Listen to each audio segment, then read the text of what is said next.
Hello everyone, this is Selva and today I am here with another coaching video lesson and I will talk to you about how to start using English in public.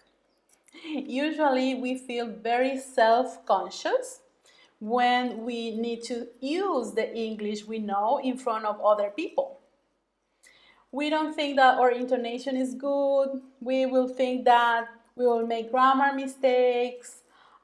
We fear that we will speak slowly. All of these things happen, and we think about this. Actually, they don't really happen because we don't get to really speak in public usually, right? So, um, of course, think about a child, a 10-year-old child, right? I have, my oldest is 10-year-old, so I'm giving that example. And think about a child who is asked to go and speak in front of 25 doctors about the new COVID vaccines. Oh my God, right? So it's gonna be scary. This child probably will do his best. I mean, children are capable of doing so much, right? But it's going to be very, very probably stressing at the beginning. And the people listening will judge him, probably, right? And probably the level of language will not be at the same level as the listeners, right? That is what is going to happen. So, but imagine this child talking to his friends from school or his cousins about these vaccines.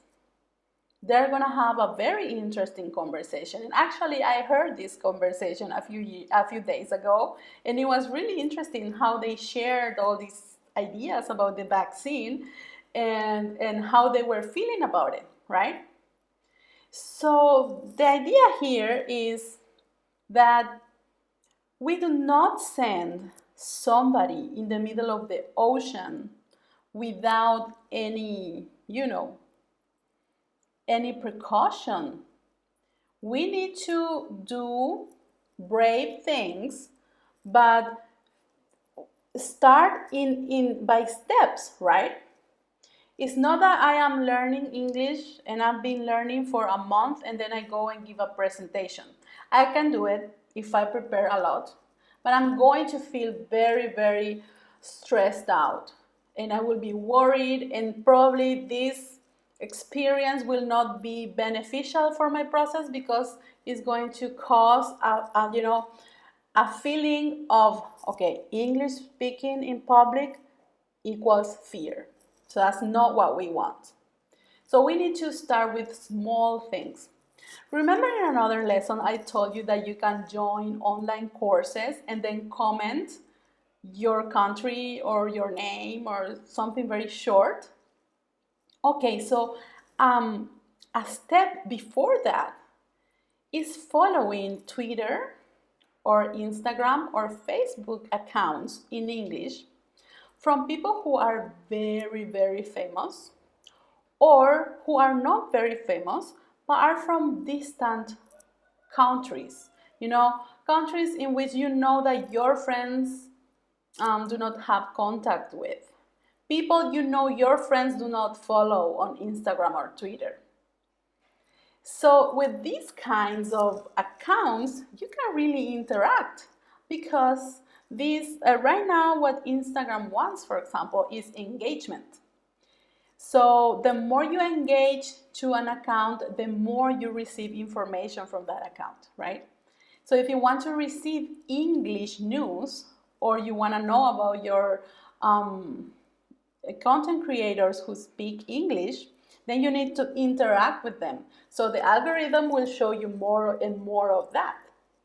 So it's not only that you are training the algorithm to show you what you need to see, but also you're training yourself to be exposed to English.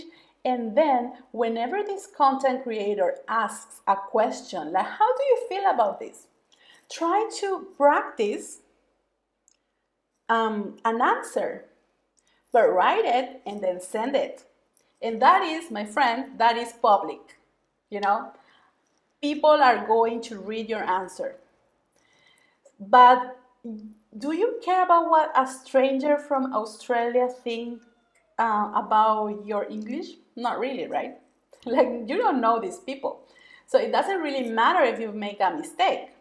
And usually people don't realize you're making a mistake. Or they are also making mistakes because they are also foreign speakers of the language. So it's a safe environment to write, to comment on. Go and, I don't know, probably you're following Will Smith, right? And usually he doesn't really ask questions to the followers. He just posts funny stuff and that's it. And he has, I don't know, 3 million likes. So what you will do is just asking, that was funny, and an emoji. I know it's small, you know, I know it's not a lot, but if you try to do this, you know, we were talking about who you need to be, right? If you are that person who interacts online in English, it will become usual for you. So whenever in real life you need to do one of those comments, like, that was funny, you will do it more easily because you already did it. You have already done it online in front of a lot of strangers, like 40 million strangers. Okay? So I am going to give you this task. Try to find the strangest account you follow in English and comment on that, on any post that this person has in the last few days, and comment in English, and you will feel different. And try then to do that the next week and the next week, probably with not the same account but with another account in English, and you will see then how it becomes easier, right? It will become easier. You can also go and look at the comments and see what people comment. I am not asking you to be there all the time. You can just, I don't know, leave this for 5 minutes a week, okay? Do some scrolling with purpose and try it and see and feel the difference between just being there on social media passively versus being there actively, and not only learning vocabulary from other people, from the comments or the person who posts, but also you using whatever comes from you, whatever you want to comment on. And that will help you a lot when you need to speak in public in real life. I swear it will be like that.